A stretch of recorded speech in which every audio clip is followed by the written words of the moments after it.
上床啦，仲經。歡迎大家嚟到李老師的中文課。今集我哋會講名語句。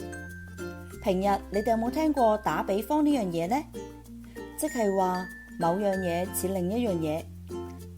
咁呢一種嘅句子就叫做比喻句。因為比喻句有幾款，我哋今日重點講名語句。等你哋明白咗名語句之後，先再去學習其他嘅比喻句。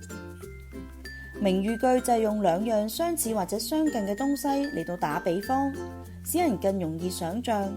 例如月亮似乜嘢？你哋有冇諗到月亮可以似乜嘢呢？可能從顏色方面，又可能從形狀方面。如果我話似香蕉，相信你哋知道唔會係一個圓圓嘅月亮，而係彎彎嘅月亮，即係新月啦。咁我哋唔係上常識課，所以就咁講月亮就得啦。除咗形狀之外，月亮同香蕉仲有啲乜嘢嘅地方相似啊？冇錯啦，就係黃色。同樣地，我哋唔係上緊視藝課，唔好話俾我知呢個黃啲，嗰個淡啲。咁我哋再諗下，我哋要打比方做比喻嘅時候，除咗剛才講嘅顏色、形狀之外，仲可以有啲乜嘢呢？冇錯啦，可以係聲音啦、大小啦、感覺、感受等等。用咗比喻句之後，我哋嘅句子會變得更加豐富、更加有趣。翻返去剛才嗰條題目，我問嘅係月亮似乜嘢？咁月亮係我本身問你嘅問題，所以月亮係本體。而月亮似乜嘢個似就會係喻詞。而乜嘢呢？就會係喻體。咁即係整個句子包含咗本體、喻詞、喻體。整個句子簡單嚟講就可以係月亮像香蕉。豐富啲嚟講呢，就可以係天上的月亮像彎彎的香蕉。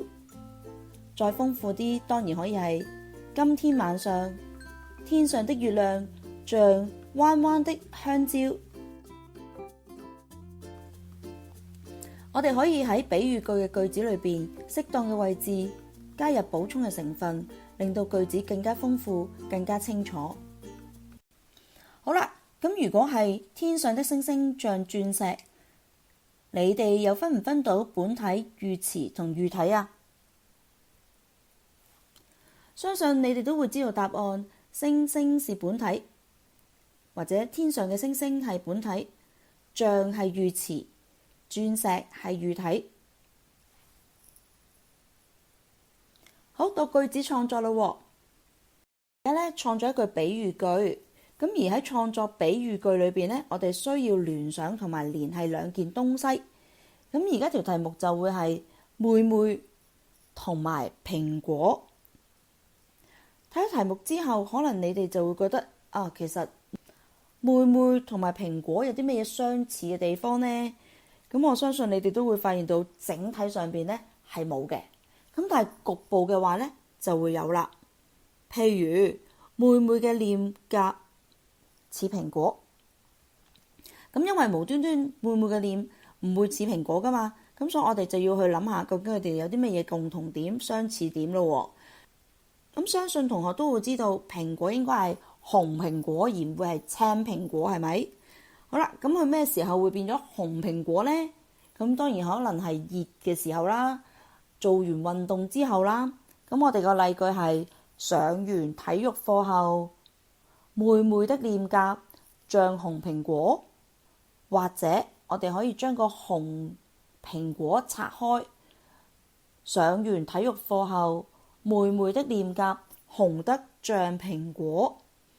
咁咧呢一度咧就係我哋頭先講咗啦，簡單嘅比喻句咧，其實我哋會係有咗個本體、喻詞同埋喻體之後咧，我哋要加一啲嘅修飾或者係叫做形容翻落去，令到佢更加清楚，精準嘅。好啦，譬如仲有一句啦，上完體育課後，妹妹的臉頰紅得像蘋果，似的一樣。好啦，咁我哋除咗呢啲咁嘅例句之外呢，咁其實我哋仲可以呢簡單啲，譬如妹妹的臉頰紅得像蘋果，十分可愛。咁我相信字唔會話太多，同學都應該能夠寫得到啦。頭先我哋講過啦，加一啲補充嘅成分嘅時候呢，你可以係前邊加或者係後邊加，咁樣呢睇上去嘅時候個句子呢就會更加係流暢啦、具體啦，咁亦都能夠具體説明咗兩樣嘢有啲咩相近相似嘅地方。如果你都有唔錯嘅句子嘅話呢，不妨喺下面留言寫俾我睇啊！咁咩叫做更具體呢？可能有啲人呢都唔太明白。明喻句呢其實真係好好玩嘅。譬如喺人群裏邊，我哋要揾人，不外乎呢就話啲頭髮長短啊，又或者係隻眼大細啊等等。咁你睇下呢張相咯，咁啊幫我揾下外婆係邊個？外婆呢就係同西蘭花有啲乜嘢地方相似呢？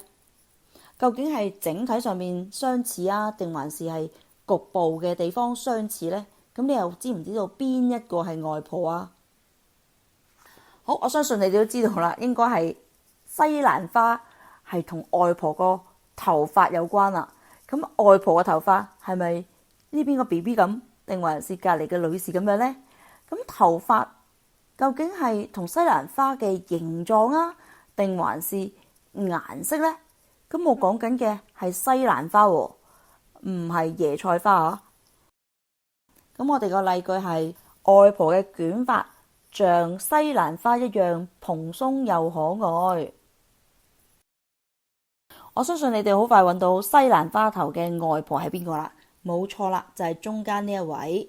咁其實西蘭花頭真係咁難揾咩？你真係唔信啊？你睇下小丸子媽媽就係西蘭花頭咯。